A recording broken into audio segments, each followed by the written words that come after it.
Hello everyone. In this video, we shall learn about refraction of light through glass prism by doing an experiment. We also verify Snell's law as well as calculate the angle of deviation. Before performing this experiment, I would like to recall your theoretical knowledge for पहले मैं आपको glass prism ही दिखाना चाहूंगी. See children, it is a transparent medium surrounded by 5 faces. It has 2 triangular surfaces and 3 lateral rectangular surfaces.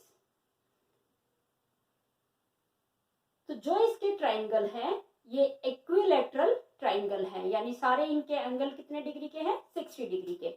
तो इसको हमने black board पे ऐसे ड्रॉ किया हुआ है, यानी जो रेक्टेंगुलर सरफेस होती है उसी पे हमने रे ऑफ लाइट को incident. Students, I have drawn a equilateral triangle on the whiteboard and label is corner A, B and C. A, B surface के ऊपर हम ये वाली रे ऑफ लाइट इंसिडेंट कराते हैं और जिस पॉइंट पे ये ए बी सरफेस को इंटरसेक्ट कर रही है that point is O and you can say it is a point of incidence. Point of incidence पे एन एम नॉर्मल ड्रॉ किया हुआ है और जब ये रे इस ग्लास प्रिज्म में जाती है then it bends towards the normal. Normal की तरफ बेंड हुई और इस पॉइंट पे this is the O dash point. जैसे ही अब ये ग्लास प्रिज्म से एयर में आएगी then it bends away from the normal because this is the rare medium, denser medium, again rare medium. And you have already learned about when ray of light travel from rare medium to denser, it bends towards the normal. But when it travels from denser to rare medium, then it bends away from the normal. This is the law of refraction. ये आपको clear है already. सो ये हमारा angle of incidence हो गया. This is the M O dash is the angle of refraction and n dash e s is the angle of emergence.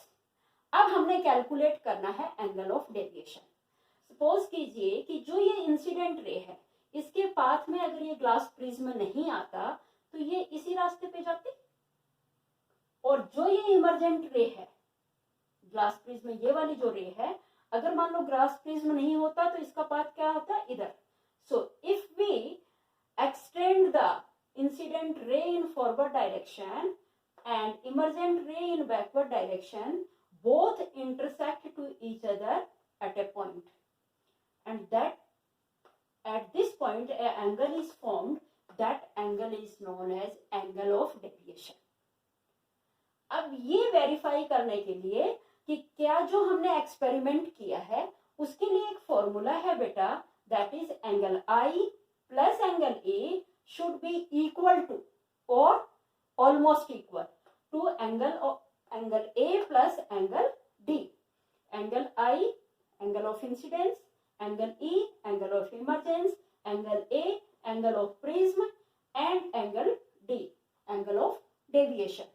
तो अब हम एक्सपेरिमेंट के थ्रू जानेंगे और इसको वेरीफाई करने की कोशिश करते हैं. स्नेल्स लॉ भी यहाँ पे एप्लीकेबल होएगा. क्या sine I over sine are is equal to constant. Now I am going to perform this experiment. For this we required wooden board, A3 size white sheet, glass prism, protector, scale, pencil, eraser, sharpener and drawing pens. To make the white sheet stable on wooden board, we have to fix 2 drawing pins at its 2 corners. Now, I am going to place the prism at the center of this sheet and make sure it should be stable.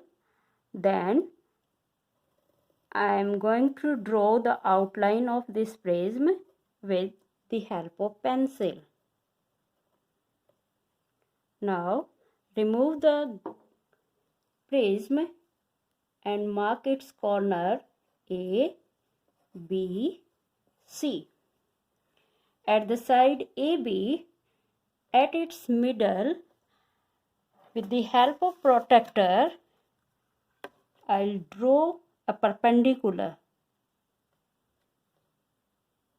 90 degree. This is the normal on side A. My desired angle is 50 degree. Yes, angle measure करते time maximum student गलती कर लेते हैं। तो जो normal होता है बेटा, जैसे हमने ग्लास स्लैब में उसको बेस लिया था, बिल्कुल ऐसे ही प्रिज्म में भी बेस लेना है। तो मैंने मार्क करना है 50 डिग्री का एंगल। इस 50 डिग्री एंगल पे मैंने रे ऑफ लाइट को इंसिडेंट कराना है। तो ये मैं रे ऑफ लाइट यहाँ पे ड्रॉ कर देती हूँ। अब इसके ऊपर, इस रे के ऊपर जो इंसिडेंट रे है, इस पे 2 ड्राइंग पेन सेम वही 5 सेंटीमीटर के डिस्टेंस पे फिक्स करूंगी।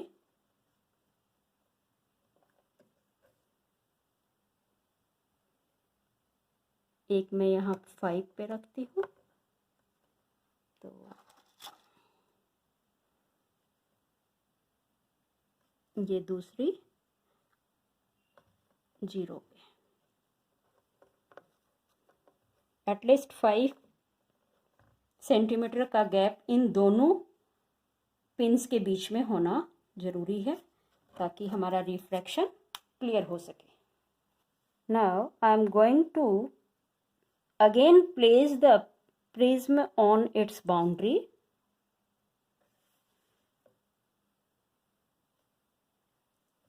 And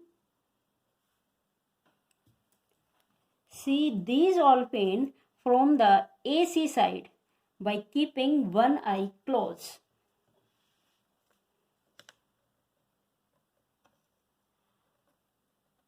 We should fix these all paint in such a direction so that all these 4 pins, all drawing pins should appear lie on the straight line.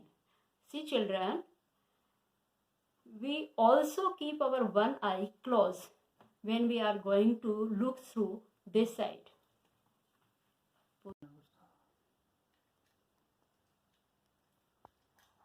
See children, क्या ये आपको चारों drawing pin straight line में दिख रही हैं? एक बार मैं लाइट को भी इंसिडेंट कराती हूँ, और ये देखिए इसका पाथ भी आप देखेंगे, ये देखिए सेम इसी डायरेक्शन में पाथ जा रहा है।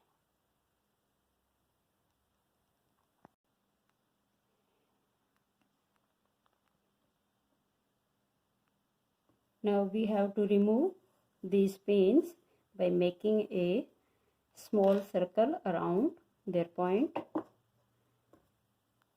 and mark this point as a P, Q, R, S. Join this point to the AC side of glass prism. This is our emergent ray, this is incident ray, and this angle is angle of incidence, and this is the point of incidence. Now join this point to this.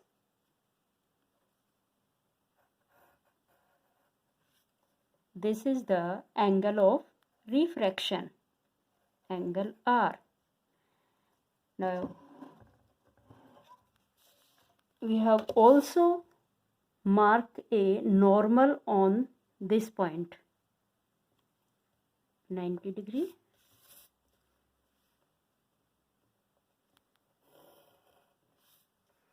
This is the angle of emergence, this is emergent ray. So this is our incident ray, this is angle of incidence, this is the angle of refraction, this is refracted ray, and this is emergent ray, and this is the angle of emergence. Now suppose children, if there is no prism in the side of this incident ray, so what will be its path? Its path will be like this. I am going to extend the incident ray in forward direction. So इसका path ये होता, और अगर emergent रे के पीछे glass prism नहीं होता तो ये कहाँ से आती? इस साइड से. So I am going to extend this emergent ray in backward direction and a point where both ray of light intersect to each other, an angle is formed, and this angle is known as angle of deviation. Angle of deviation. और इसको हम delta से या फिर D से mark करते हैं. आइए अब इनकी वैल्यू को भी मेजर कर लेते हैं. एंगल ऑफ इंसिडेंस का आपको पता ही है, कितने डिग्री का लिया था हमने? 50 डिग्री का. सो इसकी तो वैल्यू आ गई अपनी 50 डिग्री. अब जब आपने एंगल ऑफ रिफ्रैक्शन मेजर करना है, हमेशा जो आपका नॉर्मल होता है उसको बेस लेना बेटा. तो इसको बेस अगर हम लेंगे तो अब चेक कीजिए, ये वाली लाइन जहाँ ये एरो दिखाई दे रहा है ये 30 डिग्री का आ रहा है. कितने का हो गया हमारा? तो एंगल आई आया है बेटा अपना 50 डिग्री, तो एंगल आर आ गया है 30 डिग्री. ठीक ऐसे ही एंगल ऑफ इमर्जेंस को मेजर कीजिए. यस, ये आ रहा है आपका ये 50 है, 50 से 2 कम जा रहा है, तो ये 48 डिग्री आ रहा है. और अब आपने देखना है इसको, एंगल ऑफ डेविएशन को. अब मेजर करते टाइम मैं थोड़ा सा इसको डार्क कर देती हूँ. यस, इसमें आपने बेस इस लाइन को लेना है इंसिडेंट रे को, और अब इसको मेजर करना है. सो ध्यान से इसको देखना बेटे. ये वैल्यू हमारी आ रही है 40 डिग्री के around, right. This is the 40 degree. और जो प्रिज्म का एंगल होता है वो है 60 डिग्री. अब जरा सारी वैल्यूज़ को, यानी जो एंगल ऑफ इमरजेंस आया है वो 48 डिग्री आया है, एंड एंगल डी हमारा आया है 40 डिग्री, और एंगल ए की वैल्यू है बेटा 60 डिग्री. तो जो हमारा फॉर्मूला था उसमें वैल्यूज़ को हम प्लेस करके देखते हैं. फॉर्मूला क्या था? Angle I plus angle E is equal to angle A plus angle D. Angle I की वैल्यू है 50, ई की आई है 48, एंड एंगल ए इज 60 और डी आई है हमारा 40. तो इन दोनों की वैल्यू आई है 98. दोनों का जो सम टोटल होएगा दैट इज 98, और इसका आ रहा है 100. तो ये जो वैल्यू आ रही है बिल्कुल क्लोज आ रही है. अब जरा हम स्नेल्स लॉ को भी यहाँ पे वेरीफाई कर लेते हैं. Sine I over sine are is equal to होता है आपका रिफ्रैक्टिव इंडेक्स या कांस्टेंट. साइन आई था बेटा अपना 50. तो अब ये आपको ट्रिग्नोमेट्री में पता लगेगा कि इनकी वैल्यूज़ आप कैसे निकालते हैं. साइन आर हमारा आया है 30. तो साइन 50 की ट्रिग्नोमेट्री टेबल से जब हम वैल्यू निकालते हैं तो वो आती है बेटे 0.766, एंड 30 की वैल्यू होती है 0.5. तो इसकी कैलकुलेशन करने पे जो हमारी वैल्यू आती है that is 1.53. This is the refractive index of this glass prism. इसको वेरीफाई करने के लिए मैंने एक दो वैल्यूज़ पे और इंसिडेंट रे करवाई हुई हैं. जैसे एक ये देखिए 45 डिग्री पे मैंने इंसिडेंट कराया,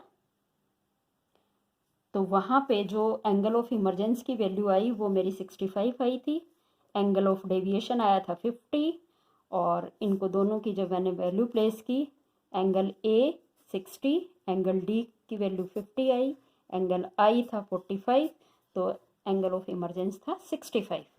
इनका ऑलमोस्ट इक्वल आया हुआ था, यानी 60 + 50 110, और ये भी 110। मैंने 2 एक्सपेरिमेंट और भी किए हुए हैं, उनको भी मैं आपको चेक करा देती हूँ।